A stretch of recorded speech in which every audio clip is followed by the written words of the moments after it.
Assalamualaikum warahmatullahi wabarakatuh. Sahabat belajar dimanapun berada, Jack Holman, seorang praktisi IT sekaligus konsultan IT, menyebutkan bahwa serangkaian slide yang bagus tidak serta-merta membuat pembicaraan kita menjadi bagus.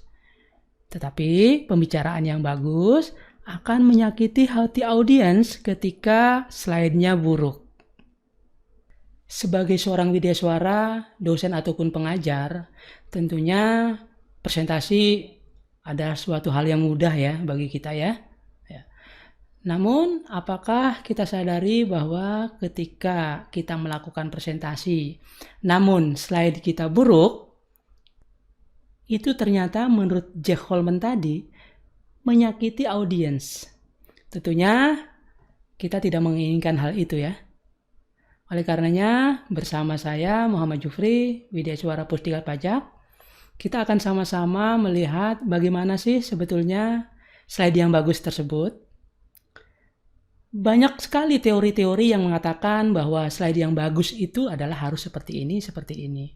Namun dalam kesempatan ini saya tidak akan menyampaikan teori-teori terkait bagaimana cara membuat slide yang bagus. Nanti saya hanya akan menunjukkan beberapa slide. Nanti sahabat belajar sendiri yang akan menentukan, oh slide yang bagus itu seperti ini. Nah di video ini saya memberi judul, kalau disebut judul adalah visualisasi slide. Saya akan memberikan contoh-contoh slide seperti ini contohnya. Ya. Ini ada bentuk faktur pajak pedagang eceran. Nah, seorang ahli desain grafis yang bernama Nancy Duarte menyebutkan slide yang seperti ini adalah slide document atau dokumen yang dibuatkan slide. Karena pada prakteknya slide ini hanya copy paste dari undang-undang atau copy paste dari buku-buku, dari modul dan lain-lain. Nah, materi yang sama sekarang dibuat dengan poin-poin ya, seperti ini. Nah, ini disebut as a pointer. Nah, masih materi yang sama, sekarang divisualisasikan ya. Kita coba visualisasikan seperti ini. Nah, ketika divisualisasikan seperti ini, para peserta diklat atau audiens akan lebih memahami.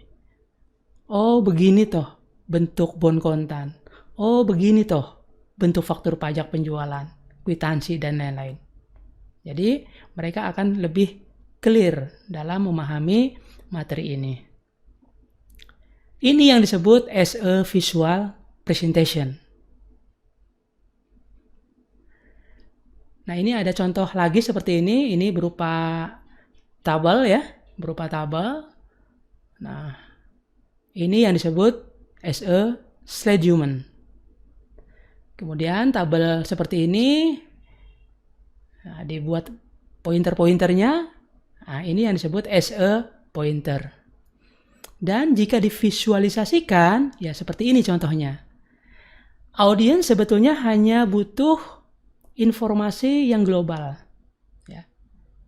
Berapa sih pertumbuhan penerimaan di suatu KPP tersebut? Atau berapa sih kontribusi dari PPH atau PPN? Ya.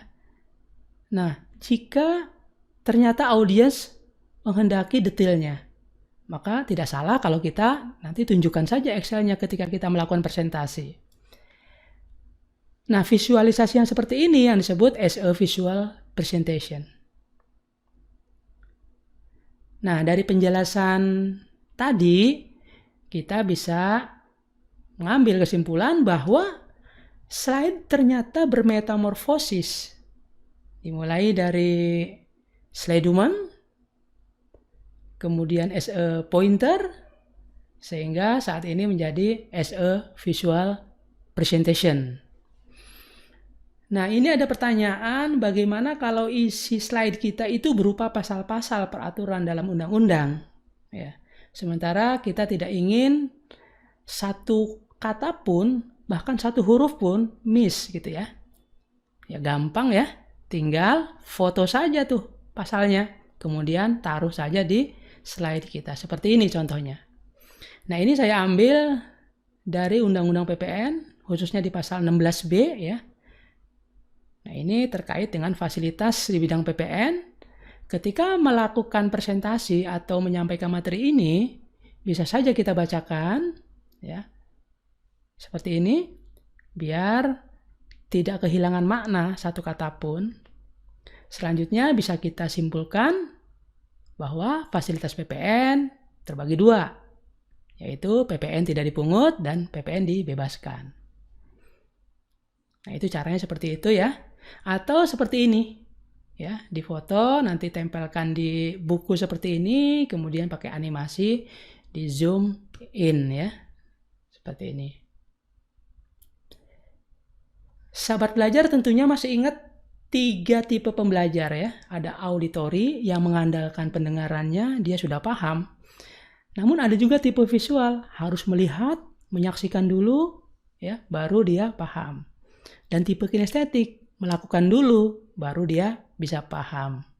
Nah, slide yang bagus adalah slide yang bisa mengakomodir 3 tipe pembelajar tersebut. Sekali lagi, slide yang bagus adalah yang bisa mengakomodir 3 tipe pembelajar tersebut. Ya. Jika slide kita slide domain, maka tipe visual nanti akan tersakiti hatinya. Begitupun kinestetik bisa tersakiti hatinya. Namun ketika slide itu kita visualisasikan, ketiga tipe pembelajar terpuaskan. Ya, ketika kita menjelaskan, tipe auditori bisa memahami, tipe visual nanti bisa melihat slide kita akan lebih mudah memahami, ya, ketika visual. Dan tipe kinestetik pun seperti itu. Dibandingkan mereka mengikuti langkah-langkah dalam bentuk huruf atau angka ya, lebih bagus mereka mengikuti langkah-langkah yang kita sajikan dalam bentuk video. Nah, sebagai penutup, saya ambil quote dari Paul Arden ya. Semakin visual presentasi Anda, semakin mudah orang ingat. Dan yang lebih penting adalah mereka akan ingat Anda. So, going visual. Assalamualaikum warahmatullahi wabarakatuh.